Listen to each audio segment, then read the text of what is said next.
Well, I was hungover. Oh. I had just woken up on Matt Peak's couch in full Jedi costume from a wild night. And I took a lift to where my car was at Omar's place. So I was standing out on the curb for about 10 minutes in a Jedi costume at 8 in the morning. And then I went to my Weird car. walk of shame. I put on my clothes from the day before, and then I went to go see Frozen. We'll get back to that at the end of this podcast. Should have worn your Jedi robes. I should have.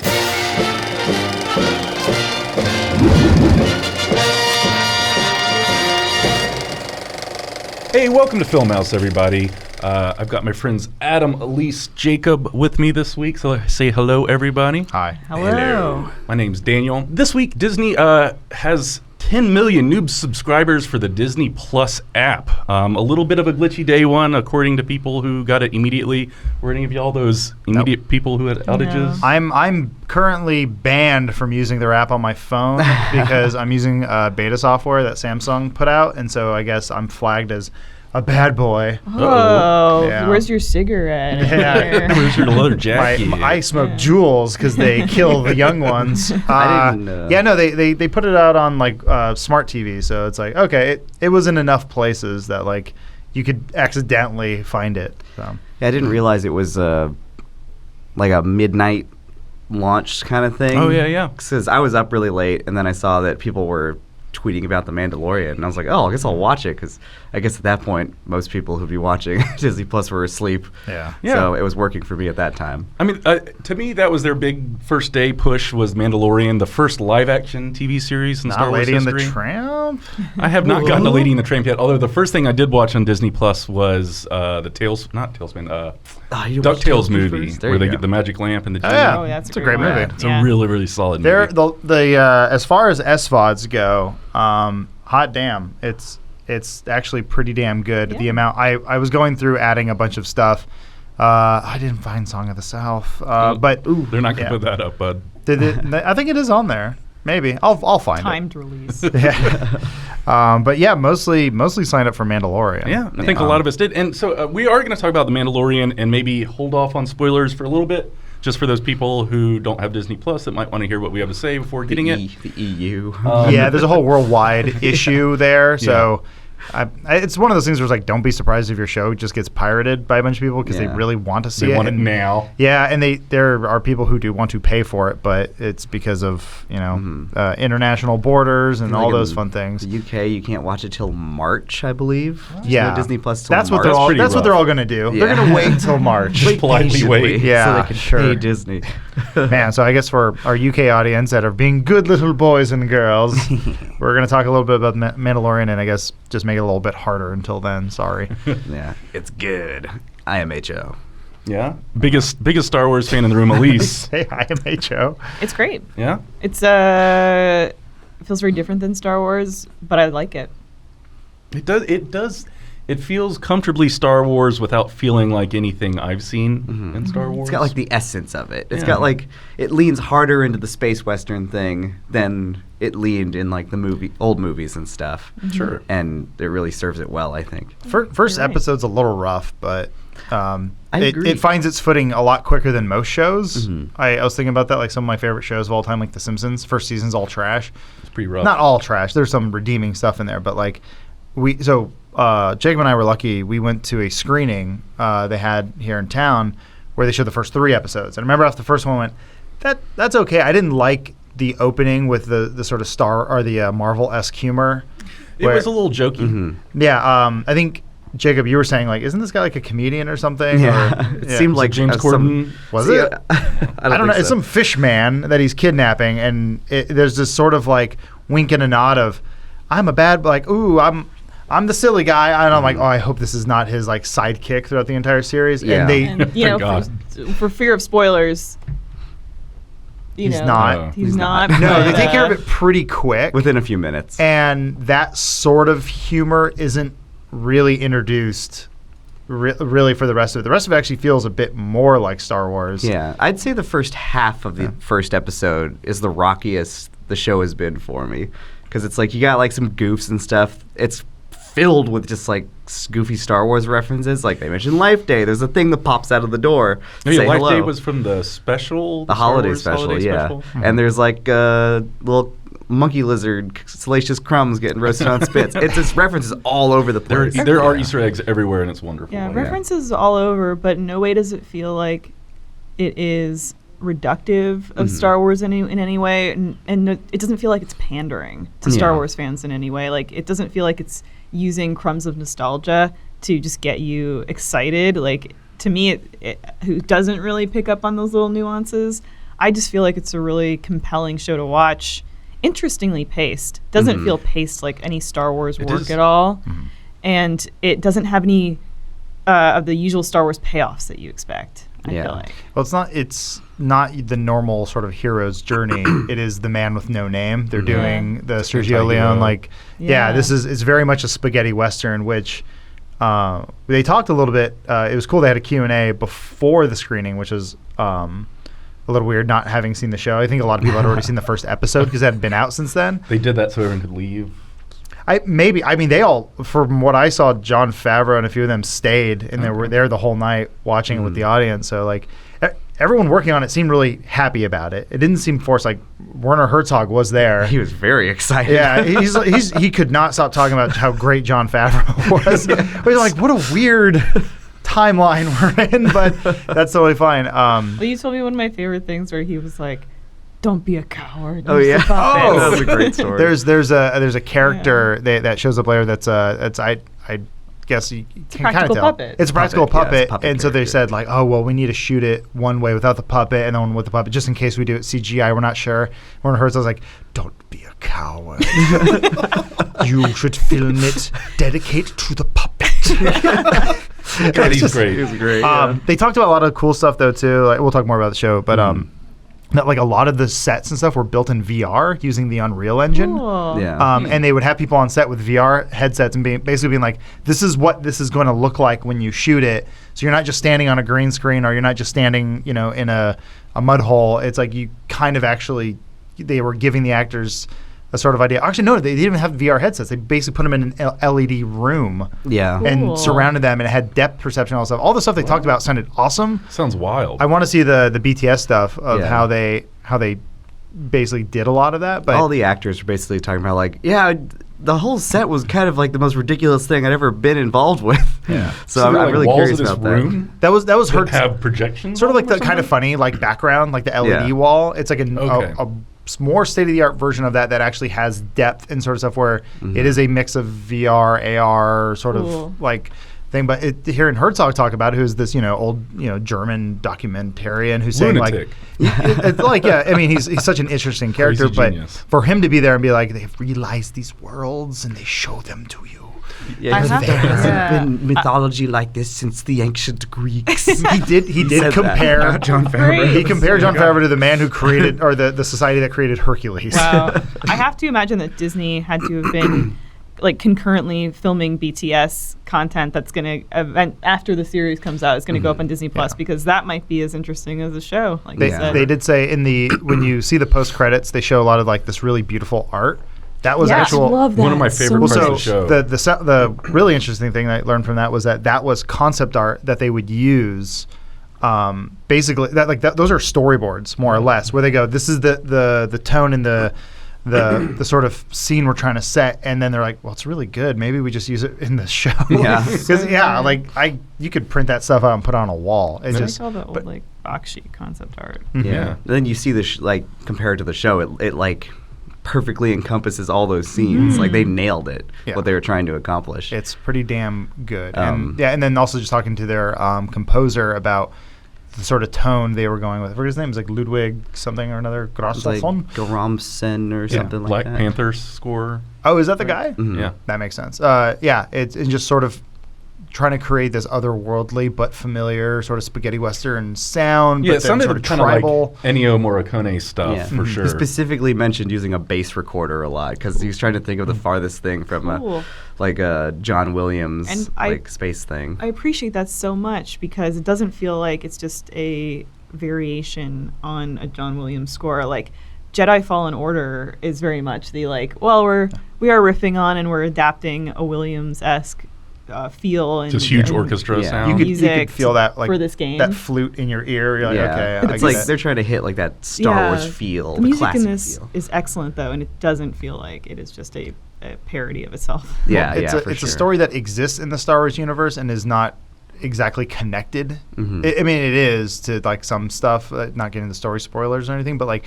I'm hoping this is a thing that can exist completely on its own, Yeah. and at no point do they go, "Thank you very much, Emperor Snoke," and then wink at the camera. Like this would be a really cool, just self-contained story that does its own thing and doesn't have to play into the bigger movies or anything like that. Because then you could feel like things are at stake. I was never scared when they were doing the Kessel Run or whatever in Solo. Like, oh, I hope they make it.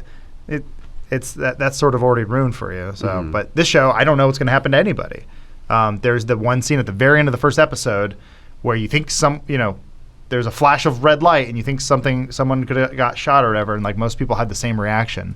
I thought that was kind of cool how they kept that mystery alive. Yeah. And this takes place 5 years after Return of the Jedi, which is, I don't remember the gap between Return of the Jedi and Force Awakens. It must be like 30 years. 30 years, right? 20 It's or always 30 years. Yeah, something like that. Yeah. But also, I have a question for George Lucas, if you're listening. I know you are. What is a year in Star Wars time? Is it 300?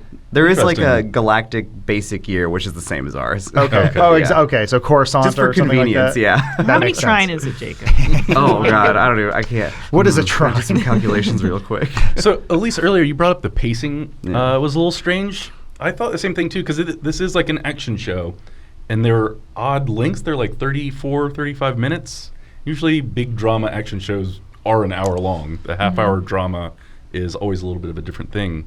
So I found that nice that they didn't go on too long, but it did just make the whole thing feel strange. That Yeah. It was only about half an hour to 35 minutes long. And there are lots of sections where honestly not much is happening, but I'm incredibly compelled by it. Yeah, there's like that little taste of action in the beginning, a little bar fight, and then Which is it's- very, very yeah. classic Star Wars. Yeah.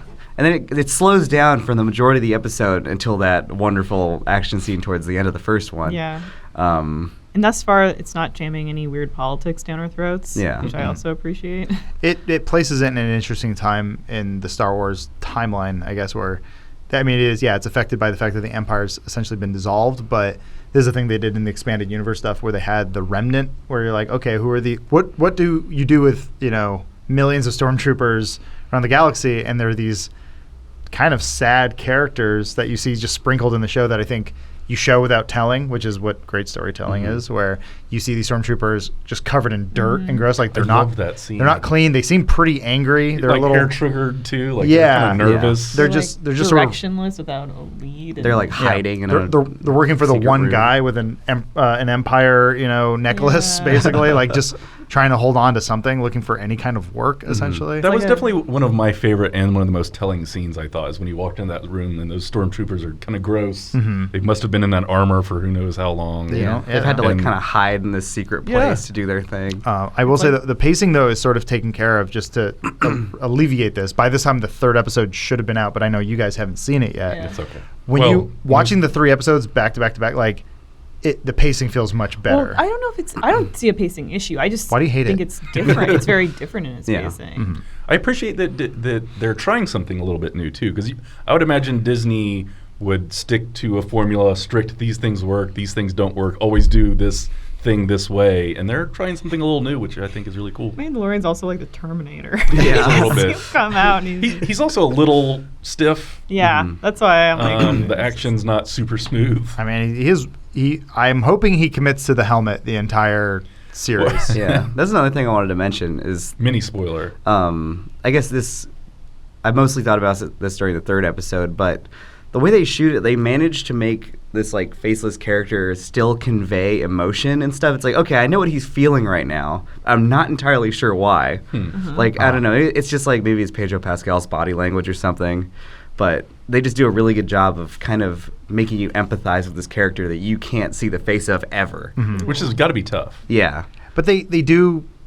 So, I was telling Jacob, this actually reminds me a lot of animation, like watching Samurai Jack or something like that, where there are these characters where it is hard. you can't convey exact emotion, so you do it through tone and scenery. And there are these moments where it is a blank, Boba Fett helmet staring, and then you're sort of projecting the scene onto the character, but that's all from, previous scenes building up to that moment. And that's just good visual storytelling. So, like, in a weird way, it does feel like a cartoon, but a really good one. So, like, I think that's... I don't know what else I can say to make people enjoy the show. But if you hate it, you hate it. I'm sorry. You said new Rorschach, right? He is new Rorschach. Without the heat map. It's Gilman went down. Gilman annoyed me, but it's fine. Maybe they made him annoying on purpose. Do you know what it was that he has in his glands or whatever that they were after? I think he was something new. Okay. It's just some new character. Maybe he had some of that Mon Calamari squishy money Must be. inside his glands. New toy. It's a new toy. Yeah. That's all we care about. But anyway, yeah. But yeah, I think in the room we all think the show is pretty wonderful. If you are at all on the fence, I'd say give the free week trial a shot if you live in North America and can do that. Yeah. Maybe wait for like a few wait episodes till to come they're out. all out. Yeah. Yeah. Just binge What that would sucker. that be? Late mid-December when they're all done? I think there's 8 of them. Someone's going to be like, they're all in daily motion. They're really good. I mean, it's low quality, and someone's filming their TV. Did we talk about Nick Nolte yet? Oh, Oh my delightful. God, he's great. The role he was born to play. Finally, at last. I was more interested in before we went to the screening. I told Jacob, I'm like, I'm almost positive. I already know what they're gonna do with the character. It's gonna be a big reveal that he's Boba Fett, and that's how they made the Boba Fett show. Or they said they were gonna make a Boba Fett movie. They were, yeah. And And that became this. maybe it was like a sort of weird mixing, and they said, or it's gonna be a clone trooper who for some reason doesn't age fast like they're supposed to. So he is like a clone of Boba Fett. That's how they keep it. I saw the first episode. I'm like, I'm so glad they didn't do that. Yeah. Now, I mean, or maybe, I don't know, maybe they expose that, but the one thing I really liked in the first episode, and hopefully this isn't a huge spoiler, people haven't seen it, but showing that there is a bigger Mandalorian universe. Yeah. That there's this underground sort of society of people who never take their helmets off, and they look like Destiny characters. And there's like a blacksmith who creates armor out of this metal that the Empire took over. Beskar metal steel. that which they used for their currency, I guess, at some point, and now the Mandalorians are seeking it to rebuild they want it for their armor. And I was like, this is such a cool little world building thing that it got me really invested. It's weird because like you think you know the Star Wars universe, but then this is like a weird microcosm in it that has all these different rules, same rules but different. Sand rules. Sand rules. Lots of sand rules. This is The kind of the games, Star Wars, the part of Star Wars that I would have wanted to see more of in like Solo or something. It's like there's a little bit of that seedy underbelly thing, but then it still kind of goes back to rebellion and the Empire's bad. and Thank you, stuff. Han Solo, for helping the rebels. rebellion. Yeah. Wink. But this is like this whole gray area that he's in, and then like there's do we talk about spoilers yet? So, I'm trying not to spoil anything. I think it seems natural that this will be spoilers for the rest of the show. If you're averse to spoilers, this is your warning. 3, 2, 1. We are done worrying about that. So yeah, I think Darth Vader is Han Solo's father. Wait, big Father-in-law. he's Sorry. everybody's father. How about that puppet? Yeah, that's a good little That puppet. was a good Yeah. little- That's a real puppet? I think it is, according to Werner Herzog. like Yoda himself. Yeah, There's well, I gotta love everybody have been calling him digital Baby work Yoda. done to it. Well, yeah, because no one knows what to call it. Yeah. We don't know what alien race Yoda is. I just meant how Yoda was originally a puppet. Oh yeah. Until they ruined it. Yeah. But yeah, I George guess Lucas kept saying, "I wanted to make him jump." Baby Yoda is one of the big things that I guess people are already out there spoiling for Spoiling other folk. But I mean, it was that a is- nice, fun reveal. Yeah, it's nice when blogs and YouTube videos go, you won't believe what's in the show, and the thumbnail is that of the Yep. thing, and then you go, well, I can figure that one out. Thanks, Dick. Yeah. Anyway. It was a Which clever, I did have that ruined for me, but I still liked the reveal and had fun with it. Even though clever some of the misdirection. It's like, oh, it's a 50-year-old Yeah. bounty you're going after. Yeah. But then, Taika Waititi's like, oh, just species age differently. Yeah. It was Which just, okay, go ahead, I sorry. was gonna say Taika Waititi's character. He gunned him down. I hope that droid will be resurfaced. I really hope too. so. Because- I've heard he comes back Yeah. because Yeah. it's just a production model, so Yeah. it's at it's another on, number after it. Yeah, it's like on IG-11, Yeah. I think. Mhm. Yeah, It so seemed it's an implied assembly that line. this was like a mass-produced, like bounty hunting droid unit that the guild uses to just get stuff. He was wrecking shit. I don't know how Yeah, anyone he's can stand up to a awesome. robot like Isn't that. that from that? Spinning around? That firing robot's from everywhere? Empire, right? Yeah, It's just that 'cause one shot. There's where one it's shot just where trash can. he's standing completely still because he can't move in any other direction. So I'm glad that they figured out this amazing way to animate this wacky looking Cool. character. Who are the other bounty hunters in that scene, Jacob? You want to know? Yeah. Let's see. Because I think you got Zuckuss, you got Forlom, you got Bosk, you got Dengar, and I think that was it. Just and then Boba Fett was there. yeah, and IG-88. Everyone remembers. There's only a Boba few Fett. of them. They're all just Halloween costumes. Who's the guy that just had like a burned face and a turban? Oh, that was Dengar. Okay. Yeah, he's the one. I Everybody's think I remember in the expanded universe because I went on like whatever StarWars.com where people had the extended universe stuff in there, and they're like, this man is the one who saved Boba Fett, and I was like. He's like climbed in that Sarlacc pit and pulled him out and like nursed him back to health or whatever. Let him suck from his teat. And waiting Star for Wars is somebody weird. who's making Star Wars right now to just be like, oh, Boba Fett's dead. He died in that hole. I kind of hope Boba Fett is dead. This show has made me realize what I guess we've already known. Jango Fett and Boba Fett are kind of dumb. They're not, and this is like kind of a nice response to that because I understand the allure because I thought for the longest time those were cool characters because they look cool. Yeah. When they Yes. were mysterious. Right. Well, Boba Fett was mysterious. And then people are like, well, no, if you read the books, like, I'm not going to read the books. Like, he does some really cool stuff if you read the books. I don't really want to read that. I'm more interested in a character that has a code and works with Yeah. an underground group and is like sort of their, he's not exactly a savior, but he's just one of them. Mm-hmm. I think it makes it far more interesting than the lone bounty hunter. Yeah, This who's- character is super compelling. Their one dimension seems to just be pursuing the target, which again, like Adam, haven't read the books, not going to you read them, Jacob. Yeah. Can you speak to him more in like terms of them in terms of like humanity or their other goals and desires beyond just bounty hunting? Yeah, I mean, like, they definitely just flesh out Boba Fett a ton in books and stuff, but, like, the Boba Fett you watch on screen is never any of those things. And, like, they did the same thing with, like, Captain Phasma. It's like, okay, they made some cool Captain Phasma stories, and they were fun to listen to, but it's not going to change how I really perceive Phasma in the movie. So you toss it to a trash compactor or whatever. It's like and then she was knocked on the head once and forgotten. Yeah, but in this show, I mean, I think it really comes to a head in the third episode. It's like you really start to. That's when it kind of you really empathize with this character a lot. Like right now, he's still kind of in that like he's just hunting a bounty and stuff, but there is complexity there that they start to explore, and it's really interesting. But yeah, I think the minute he doesn't kill the baby Yoda, you know there's something that's not just strictly evil or about Yeah. the bounty for him. Well, he's also sort of ignorant to things like the Force or anything like that. I thought that was really cool at the end when they didn't understand what happened. Yeah, it's just like what happens, like something I don't know, like, and it's really cool to have this sort of neutral character in this world that's not good or evil. He's just kind of in it for him and his people. Yeah. Which my question for you, Jacob, what the hell is a Mandalorian? Mandalorian it's more of a culture, I'd say. Okay, so it's not a race of people. people. Yeah, it's a culture because like there's kind of like some flashbacks you see where he's like a child. Like running During, from like, destruction or something. Yeah, which it's it looks like a separatist attack, as you saw in like the trailer. There's the super battle droids chasing them from the Clone Wars. So it's not a nationality? No, it's just a culture because it looks like he's not like a Mandalorian when he's running with his like parents or whatever. Well, I'm not saying There. race. I'm saying like nationality because like you can. There was a planet? You know, you can be. Yeah, is there a There is a region planet, that Mandalore. So are they all from Mandalore?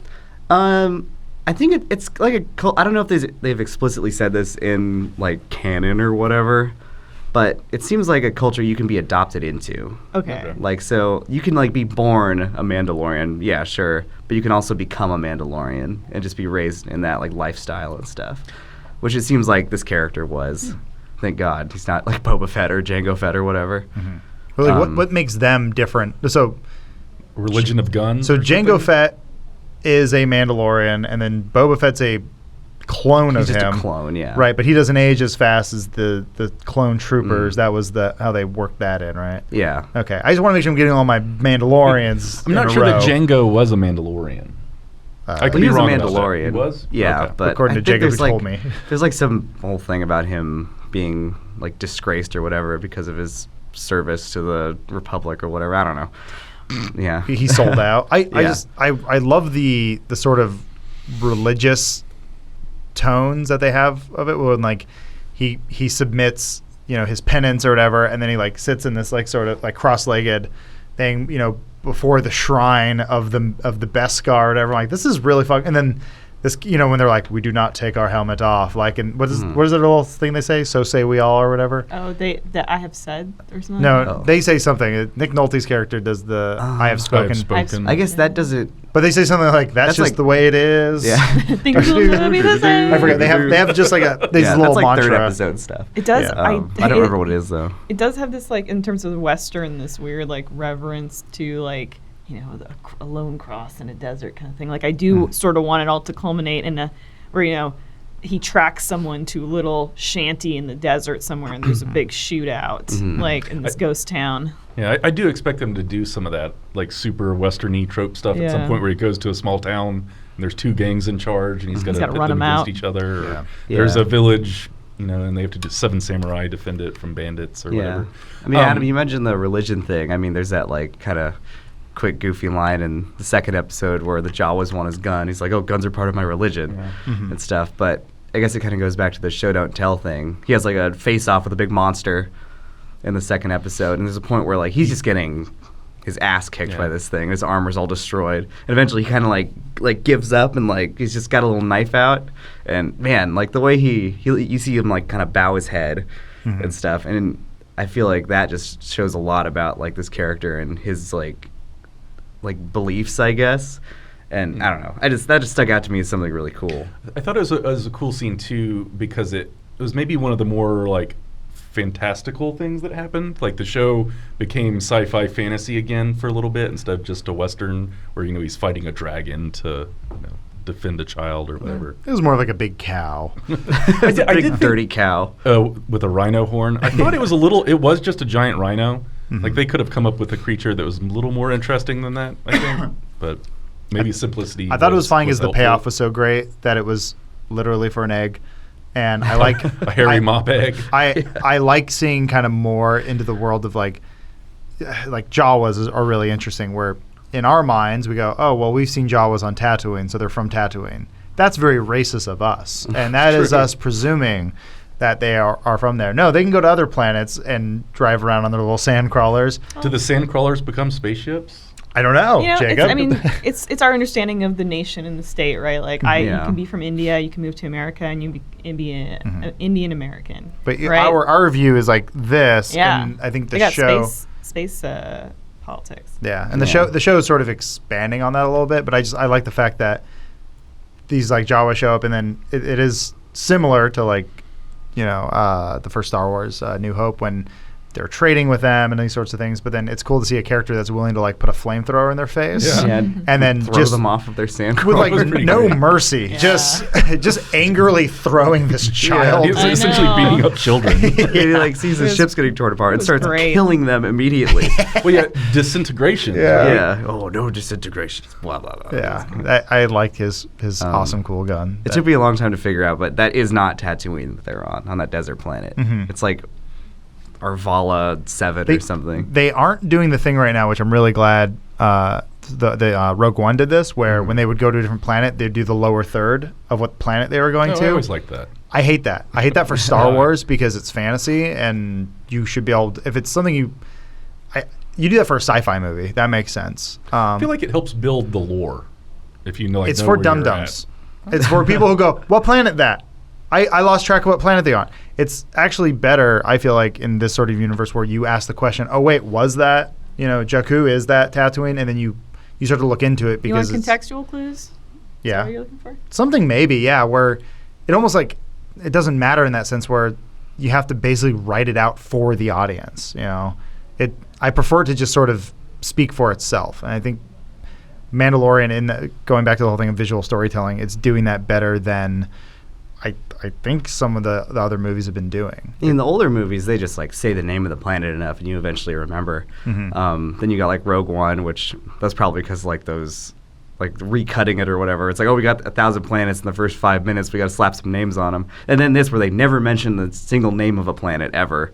So it's just like, okay, he's going to these planets. He's doing a thing. Story's happening there. So you brought up the egg earlier. I thought the egg payoff was wonderful. It wasn't some magical, expensive golden egg, but just a snack. Yeah. Jawas really want to suck on that egg.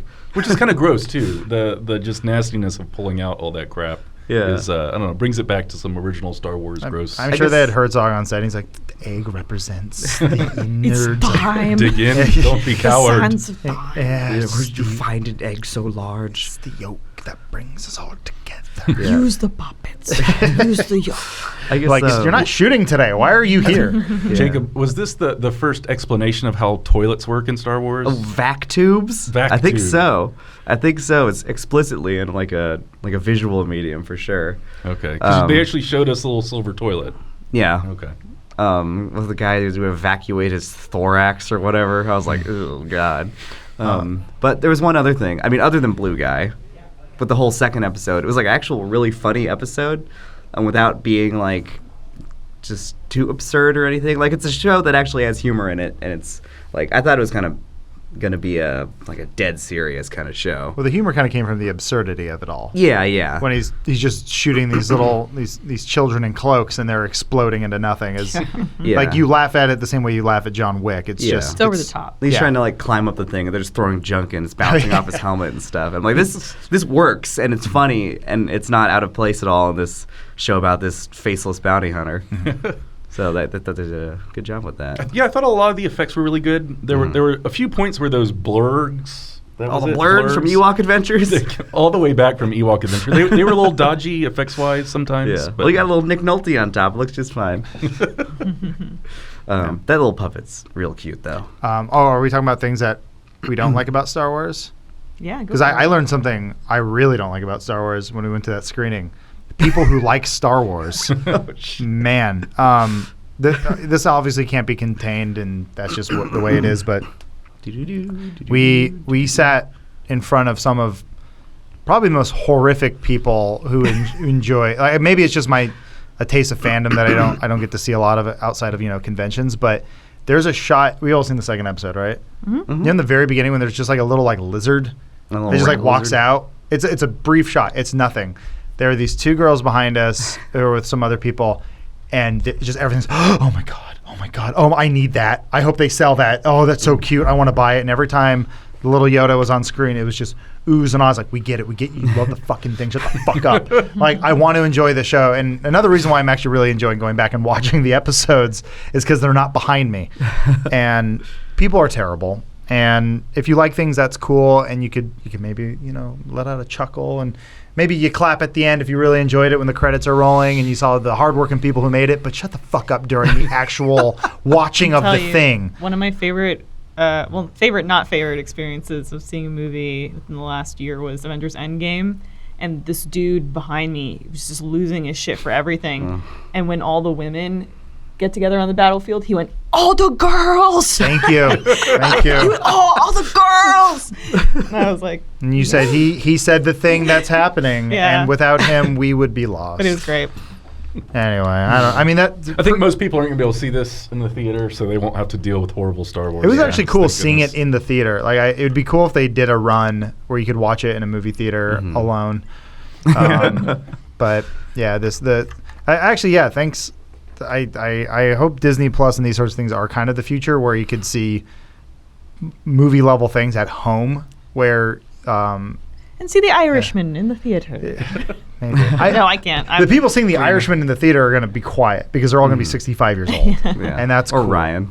Yeah, I want to see it. It looks pretty me cool. too. Zach saw it. They also do something that James pointed out, where he was saying that the show kind of feels like a video game, where the Mandalorian is like getting upgrades, Yeah. and it's really awesome in the third episode because they give him some stuff where they're like, here's a really cool weapon that does this one really cool thing.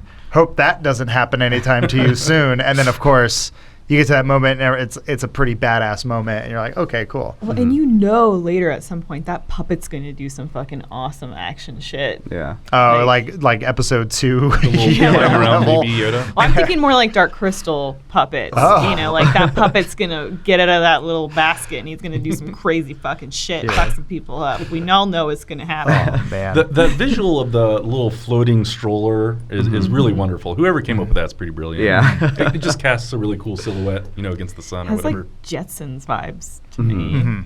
Just like what's powering it? Who knows? Like their little pods they get into. little white egg that floats around. Yeah. With a little guy in it. Symbolic in a way, but yeah, I like that they even show there's like little technology that he uses to like move it and control it. And I saw some people complaining, or they're like, he just left little Yoda and went after that sandcrawler, and like, well, it was following him. Yeah, it like, cuts to it. Hauling ass It's just after like him. flying after them. It's great. Yeah. Little Yoda's just chilling.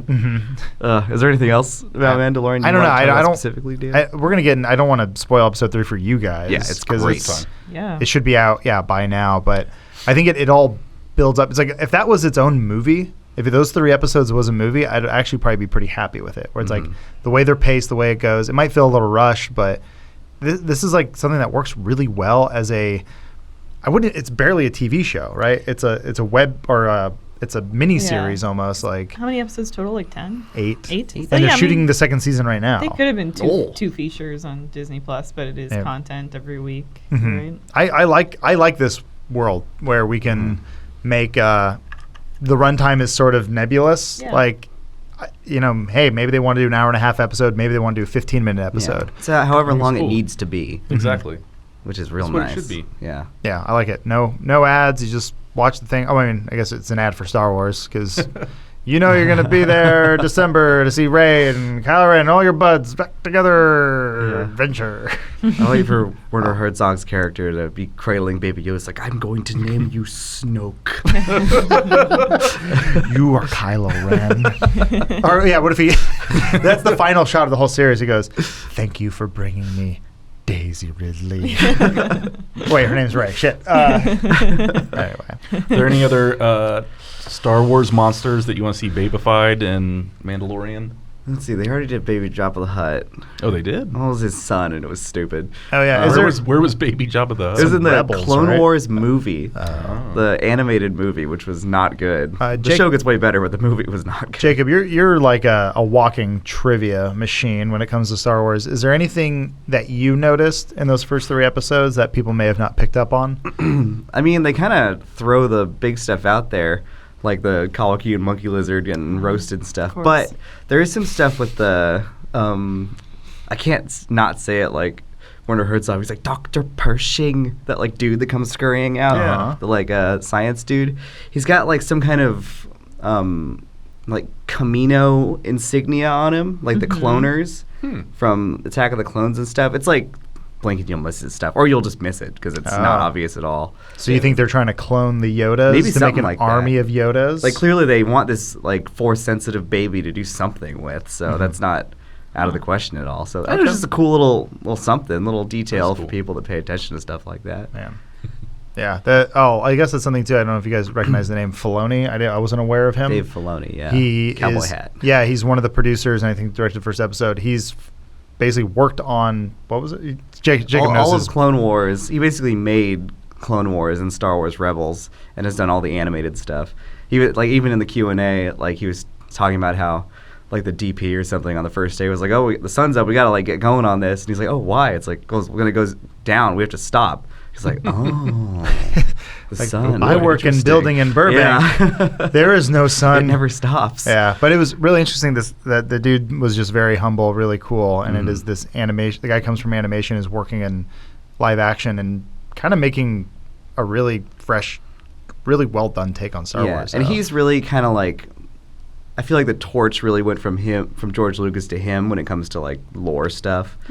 And he's made or been involved with like so much Mandalorian stuff already with the cartoons that like I feel like his involvement in this is perfect. Yeah, you feel safe in the hands of him. Yeah, like he was saying that a lot of people like the directors and stuff, like he mentioned like Bryce Dallas Howard and stuff, because she directs an episode coming Cool. down the line like they'll come to him and be like, okay, like can I do this? Like how? And he'll say like, okay, if you do this, this is the implications. Like this is what the rules are, and like this is what like this could mean if you were to do this. And they're like, oh, okay, cool. And like then it seems they like beat it's him up very- and take his lunch money, and it's just high school all over again.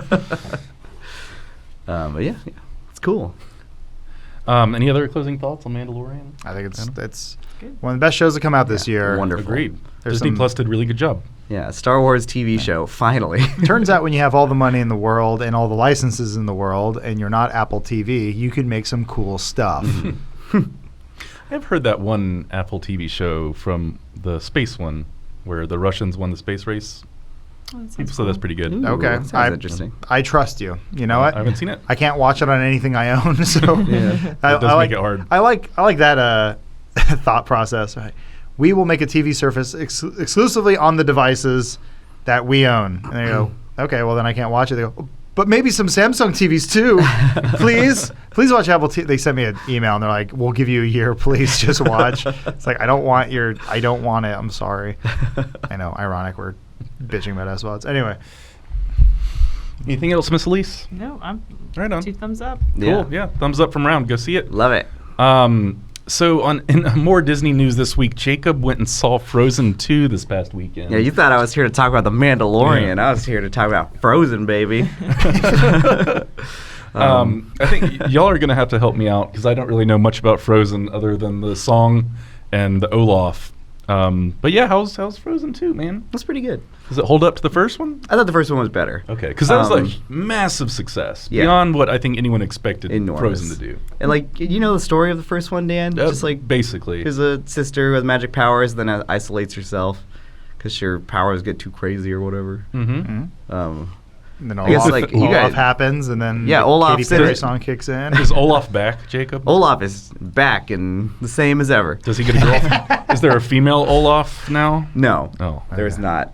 Does he ever marry that dragon? I'm thinking of Shrek. That's true. the trailer would lead me to believe that it is darker than the first Frozen. Is that I all wouldn't. true? No, totally. Like, The same. yeah, but it's like all the characters are together for most of it. So you do have this dynamic of like Elsa actually interacting with other characters, which is fun, which I think was the strongest stuff. So especially like the first half, I felt like was a lot stronger because all the characters were together. I didn't think it had any like Let It Go caliber songs. I mean, everybody that sang was great, and like Olaf's got a fun song. Kristoff, in my opinion, had the best song because he does this like '80s like soft rock love ballad. That's interesting. That's like it's also framed like that too. There's lots of like overlaying close-ups over like wide shots of him Nice. singing. Yeah. I thought it was goofy, and it just that one stood out to me the most. But Does it introduce any new characters that you liked? yeah, so I guess the story is that like Elsa hears a mysterious voice calling, and there's like, I mean, it starts off with a flashback to set up things that are new. It's like, oh, they're kids, and their mom's telling them a story about an enchanted forest, and like some stuff that like her young dad and her grandfather were involved with. So it's kind of them just going on an adventure Into the forest. to like the north or whatever to like see what's going Are on. you not supposed to go into the forest? Well, you can't. It's like closed off by some fog and stuff. But if you have ice magic. Yeah, if you have ice magic, you can go in for sure. So my experience with Frozen is fell asleep during the first movie. Woke up toward the end. So haven't seen it. But when I watched the trailers for the original one, I thought that Olaf looked insufferable. And Yeah. then when I saw in the movie, I was like, actually, this character is written pretty funny. He's kind of got a delightful attitude. His song, I thought, was very clever and charming. I noticed that the soundtrack for Frozen 2 is on, it's out now. You can listen to it. And so I wanted to see if they had topped Olaf's song from the first one. He does have another song. Listen to a little bit of Jacob. I didn't really think it did. Oh no! I didn't think so. Is it about melting? Oh, again? this one. This No, one. it's about, like, growing up or some His whole bullshit. bit in this one is like about. Olaf, you ain't grown up. Sorry. Yeah, his whole bit in this one is about not being a newly born snowman. Like they're I doing. don't know about that. And like, it's like, what, you gonna put another snowball in your body and make you grow Yeah, up? there's like a goofy part in the beginning where they're doing charades, and he's like, and he gets the card. He's like, oh, this is great now that I can read. So stupid. You learned to read? He learned to read, yes. But like he's got his similar kinds of goofs and stuff. How are the graphics? Oh yeah, this is Good. RTX is on. Look at look at that ray water. tracing? It's got the tress effects on her hair. Yeah, definitely. Okay. But definitely like stronger first and third act. The middle felt kind of meandering. It's like I don't really know what anybody's trying to do. Is that when the trolls show up? The trolls show up at the beginning to exposit. Okay. Of course. Yeah, but the interactions like between the Elsa and Anna are probably the best parts for those characters because there wasn't really much of that in the third movie or the first movie. Third movie, not yet. In the first movie until like the end and I guess the beginning. Now, is this a reference to the theory that their parents got shipwrecked on an island and Tarzan is their brother? This movie actually directly addresses Was it? what happens with the shipwreck and stuff. Meet your does, brother. oh. Yeah, it gives Yoda. So does it Baby does Yoda. it then negate that Tarzan theory? yes. Oh, no. Yeah, sorry, Reddit. take that. Is that grand Pixar theory or grand Disney theory? Is it a theory that you'll see on like Um, Reddit or wherever? This movie does do a thing. Oh yeah, there's like forest spirits and whatever. It's cool. Is there a third sister that has leaf powers? No, That'd it be talks cool. a little bit more about like their parents' relationship and stuff though, and like their heritage, which was it was interesting. Is that too mild for Olaf? I know he's my melt is well he's like unmelting now or Oh, whatever. she make him powerful to Yeah. not melt? Mm. Of being the oldest person in the room when you saw this movie early. I was very How old, did that very make hungover. you feel? Yeah, as a hungover adult in Jedi robes, watching Frozen 2 at the El Capitan. Did you feel like it's one of those movies like it's good for adults and kids, or is it just more of a kids movie? It probably definitely leans more towards a kids movie, and like just people that like Frozen in general, like you'll like this movie too. Honestly, Does it have those jokes that do go to adults that go over kids' heads, kind of like Pixar tries to do? I think there were a couple. It's hard for Okay. me to remember specifically, but there were a couple where I laughed, and How many the BJ kids jokes? next to me didn't laugh. There was a pretty fun part where Olaf is basically reenacting the entire first movie for some new characters that missed out on it. That sounds pretty clever. Frozen, Yeah. Frozen to me is like the Avatar of animated kids movies, where it made a bunch of money, everyone saw it, but I remember nothing of it, and Yeah. I don't know if it's as popular as I think it is, but I think everyone, I guess, but it's getting a sequel. With a certain crowd, definitely. Yeah. There is a part, the movie does kind of forget about Kristoff, and I mean, actually, all the characters forget about him too, because they all He's go the on this dumb adventure boyfriend? together. Yeah, he's the one with the reindeer. Well, I feel like now that the sisters are together, there's no use for him. That does Right. happen. Right. There's a point where they're all at this place figuring out what to do next, and then Olaf's Elsa and Anna take off, and then that old lady comes, and Kristoff's like, "Hey, what's going on?" She's like, "Oh, they left without you." And he's Nice. like, "Oh, okay." And then he's not in the movie until Yeah. later. We left Kristoff at the gas Yeah. station. Yeah, exactly. Kristoff Yeah. and the case of the curious FOMO. Yeah. And he's trying to, his whole thing in the movie, he's trying to figure out how to propose the whole time.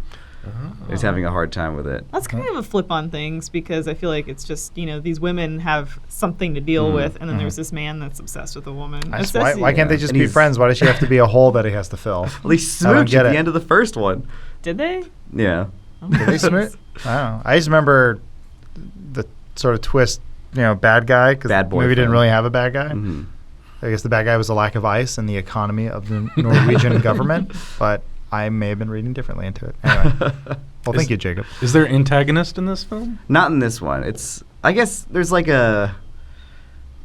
there was a character with malicious intent, but it was in the past, so you never see him alive. But in this one, it's more of just like them against like this magical weird force they're trying to figure out. So it's different from the first one. That one had evil boyfriend. Well, I look forward to all the Flash games coming out aimed at Oh, God. preteen. Do you think this episode will get demonetized if we said Elsa at all? Yeah, don't even mention that. I made the Should I- thumbnail Mandalorian themed on purpose. Should I bleep all the mentions of Elsa? Yeah, we probably will get flagged for that. Can't say Elsa. Can't say, was it Momo? Oh, really? Oh, the cute lizard in the movie. What? There's just a lizard. It's like a spirit or something. Oh, I thought you had a Those are stroke. Okay. Mandalorian. Yeah. Oh, you Baby Yoda. Yeah. I gotta Baby Yoda's buy still it. the cutest. Yeah, can you buy a Baby Yoda yet?